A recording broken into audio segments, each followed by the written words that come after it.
जी देखिए, आज पंचकुला चंडीगढ़ में इस कार्यक्रम का आयोजन किया गया था, जो संविधान सम्मान सम्मेलन था। नाम में ही बताया जा रहा है कि हम संविधान के सम्मान की बात कर रहे हैं। और कांग्रेस पार्टी और राहुल गांधी जी ने जो निश्चय लिए हैं न्याय के, संविधान के साथ खड़े होने के, और आखिरी पंक्ति में जो खड़े इंसान हैं उन सब की आवाज़ को फिर से बुलंद करने का जो काम किया है, बस उसके हम एक छोटी सी सिपाही है।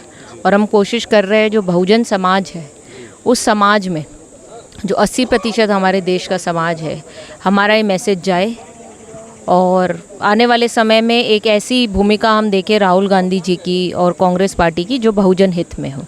तो हमारा उद्देश्य ये है कि संविधान की हमें रक्षा करनी है और संविधान की जो महत्व है, जो आजकल की नई जनरेशन भूलती जा रही है, उनको जागरूक करने के। तो सुभाषिनी जी, ये बताओ, आप हिस्सेदारी की बात कर रहे हैं, क्या नौकरियों में ही हिस्सेदारी रहेगी? नहीं, हिस्सेदारी खाली नौकरी की नहीं होती है, सब चीज़ों में, धन सब में। सब पे जो भाई हिस्सेदारी तो ऐसी बात है जो सरकार की योजनाएं बनेंगी। अब हम जो बहुजन समाज है, अगर उसकी हिस्सेदारी नौकरियों में, शिक्षा के संस्थाएं हैं या मेडिकल जो भी फैटर्निटीज़ है उनके अंदर नहीं मिलेगी, जब तक हमारी भागीदारी कहाँ से बढ़ेगी?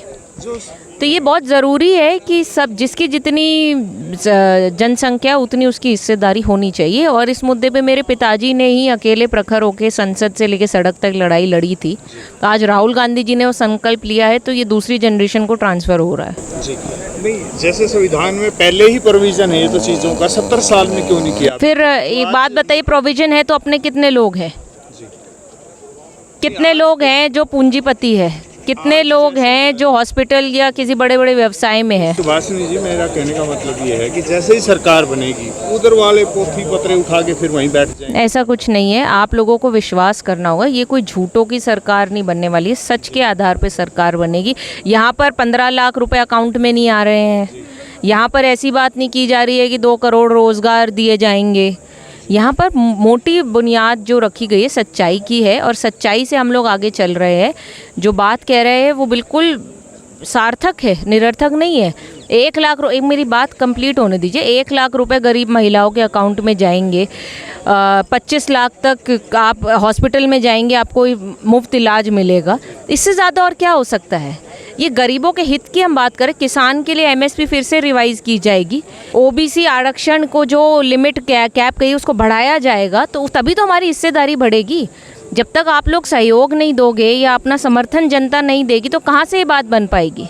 पहले समर्थन तो रहा ही है जनता का। नहीं रहा है सर। देखिए, अभी आप अपने फैक्ट्स चेक करिए, नहीं रहा है। 70 सालों में तो समर्थन रहा होता तो 2014 के बाद सरकार नहीं बदलती।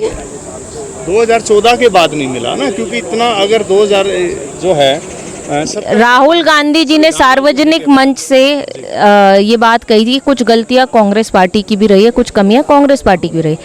आप मेरे को देश में ऐसा नेता बता दीजिए जो ये सार्वजनिक मंच में सच्चाई से ये बात कह दे। एक नेता का नाम बता दीजिए। हम मान रहे हैं, नहीं, आप अब मेरी बात को समझ नहीं रहे हैं, आपको अपनाना पड़ेगा। मेरी बात जो मैं कह रही हूँ उसको जब तक आप लोग अपनाएंगे नहीं ना, उस पर आप तर्क चाहे कितने भी दे दीजिए। हमारे नेता अपना संदेश दे चुके हैं और ये चुनाव जनता लड़ रही है। नेता को लड़ने की या कैंडिडेट के लड़ने की ज़रूरत नहीं है। हाँ, कांग्रेस तो लड़ नहीं रही ना आक्रामक तरीके से, जिस तरह ये आपको लगता है सर। आज पंचकुला में इतना बड़ा आयोजन, 1500 लोगों का पूरा हॉल भर गया था।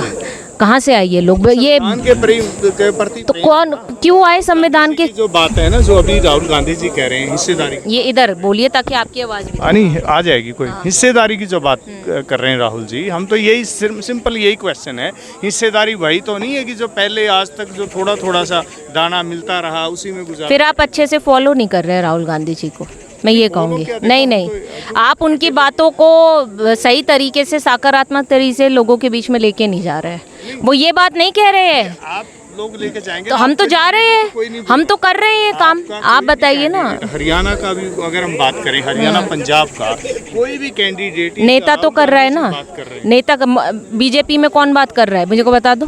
नहीं, वहाँ पे करते कौन कर रहा है? कार्यकर्ता भी बात, बिल्कुल गलत बात है। मोदी जी के अलावा और कोई बात नहीं करता है। मोदी जी के अलावा कोई और बात नहीं करता है। हमारे नेता भी ये बात कर रहे हैं, हमारे लोग ये संदेश, मैं खुद कांग्रेस पार्टी में हूँ, मैं कर रही हूँ।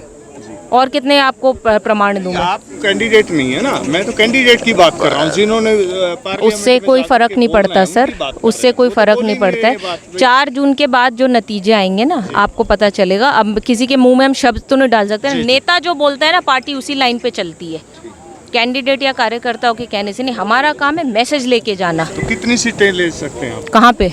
यहाँ पर इंडिया में आपकी बात कितनी सीटें आने? इंडिया गठबंधन की देखिए, झूठ या उस पे मैं किसी बड़े बड़े खोखले दावे नहीं करूंगी, पर मुझे ये पता है कि मोदी जी 200 से ऊपर नहीं जा रहे हैं। तो बाकी अब जो बची वो इंडिया हम गठबंधन की। संविधान की बात कर रहे हैं। संविधान निर्माता के जो प्रपोत्र हैं प्रकाश अंबेडकर जी ने, वो इंडिया गठबंधन के साथ नहीं आए। मेरा उस पे मैं कोई टिप्पणी नहीं करना चाहूँगी। मतलब मेरा एरिया भी नहीं है वो, नहीं कांग्रेस मेरा नहीं इंडिया गठबंधन से मेरा मैं इंडिया गठबंधन की जो बातें हैं वो जो डेजिग्नेटेड लोग हैं वो मैं इस पे टिप्पणी नहीं कर सकती।